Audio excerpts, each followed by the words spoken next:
አቃቂ ካሏት ደጋግ ሰዎች አንዱን ትናንት ሸኘን። አቶ አቡሌ በቀለ ነፍሴ በሰላም ትረፍ፣ በደግነትና በመልካምነት ሁሌ እናስባለን።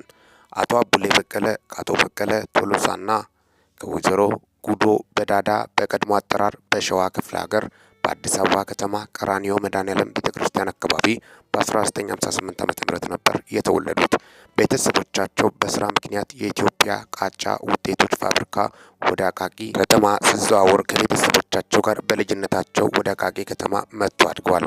በሕፃንነት እድሜያቸው የቄስ ትምህርታቸውን አጠናቆ ዘመናዊ ትምህርት ለመቅሰም ወደ 1967 ዓ.ም አቃቂ የመንግስት አንደኛ ደረጃ ትምህርት ቤት እስከ 3ኛ ክፍል በ1970 ዓ.ም በፊት አውራሪ አባይነ መተኪያ አንደኛ ደረጃ ትምህርት ቤት እስከ 6ኛ ክፍል ከ1974 ዓ.ም ጀምሮ ደግሞ አቃቂ አጠቃላይ ሁለተኛ ደረጃ ትምህርት ቤት እስከ 9ኛ ክፍል ደግሞ ከ10ኛ እስከ 12ኛ ክፍል ያለውን ትምህርታቸውን ደግሞ ንፋስ ስልክ ሁለተኛ ደረጃ ትምህርት ቤት በመከታተል አጠናቀዋል። አቶ አቡሌ በቀለ በለጋ በወጣትነት እድሜያቸው በነበራቸው ልዩ የኪነ ጥበብ ፍቅር የተነሳ በአቤቱ ዘመን ከ1970 ዓ.ም ጀምሮ በአቃቂ ወረዳ የቦና 02 አንቂ መዘምራን እንዲሁም የኪነት ቡድኑን በተወዛዋዥነት በግጥም አቅራቢነት በመድረክ ድራማ ተዋናይነት ሰፊ ተሳትፎ ያደርጉ ነበር።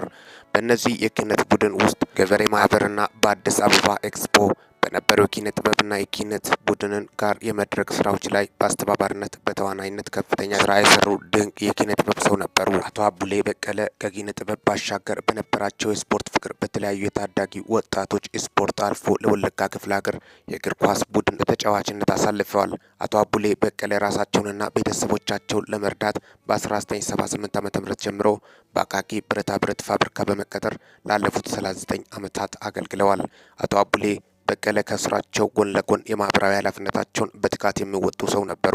በዚህም በጎ ተግባራቸው የአቃቂ ቃሊቲ ወረዳ 02 ስፖርት ኮሚቴ አባል በመሆን እንዲሁም የአቃቂ ቃሊቲ ክፍለ ከተማ ስፖርት ለሁሉ ኮሚቴ ውስጥ በአባልነት በመሳተፍ ባለፉት 4 ዓመታት በቃጫ ሜዳ በጤና ስፖርት ማህበራት መካከል በነበረ እግር ኳስ ውድድር ጊዜና እውቀት እንዲሁም ጉልበትና ገንዘባቸውን በማውጣት ውድድሩ በሰላማዊና በስፖርታዊ ስነ ስርዓት እንዲመራና የከተማው የስፖርት ወዳጅ ወጣቶች ካልባሌ ስፍራ ታቅቦ ስፖርት ሜዳ እንዲያሳልፉ የበኩላቸውን ተወጥተዋል። አቶ አቡሌ በቀለ ከነዚህ በተጨማሪ በአቃቂ ቃሊቲ ክፍለ ከተማ ወረዳ 02 የሸማቾች ማህበር የቦርድ አባል በመሆን አገልግሏል።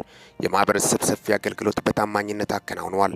ከነበራቸው ልዩ ማህበራዊ ተሳትፎ በተለያዩ ድሮች በቁጥጥር ኮሚቴ አባል ሰብሳቢነት በዋና ጸሐፊነት በተለያዩ የልማት ስራዎች ላይ ከፍተኛ አገልግሎት አከናውኖ ነበር። ወንድም ነበሩ። በነበረባቸው ቤተሰባዊ ህይወት በገጠመው መሰናክል ህይወታቸውን በመቆዘም ባላቸው ፍቅር በማንኛውም ማህበራዊ ጉዳይ ላይ ቀድሞ የሚደርሱ ተጫዋች፣ አስታራቂና ያላቸውን አካፍለው የሚኖሩ ተወዳጅ ወንድም ነበሩ። አቶ አቡሌ በቀለ ከዚህ ዓለም ድካም ሚያዝያ 24 2017 ዓ.ም መጽሐፍ ቅዱሳቸውን በደረታቸው እንደያዙ በ59 ዓመታቸው በድንገት አርፈዋል። አቶ አቡሌ በቀለ የሁለት ሴት ልጆች አባትም ነበሩ። ስርዓተ ቀብራቸውም ሚያዝያ 26 ቀን 2017 ዓ.ም ቱሉ ዲምቱ ደብረ ሰላም ቅዱስ ጊዮርጊስ ቤተክርስቲያን ቤተሰቦቻቸው፣ ዘመድ አዝማድ እንዲሁም የስፖርት ቤተሰብና አክባሪዎቻቸው በተገኙበት ተፈጽሟል። እኛም ይህንን ደግ ወንድማችንን ሸኘን። አቃቂም ከደጋግ ሰዎች አንዱን አጣች በማለት የመረጃ ምንጮቻችን ሀዘናቸውን ገልጾልናል። ሚኪ ነኝ ከሚኪታቦር ኢንፎ። ይህንን ቻናል ሰብስክራይብ በማድረግ ወቅታዊና ታማኒ መረጃ አግኙ። ሰላም ቆዩልኝ።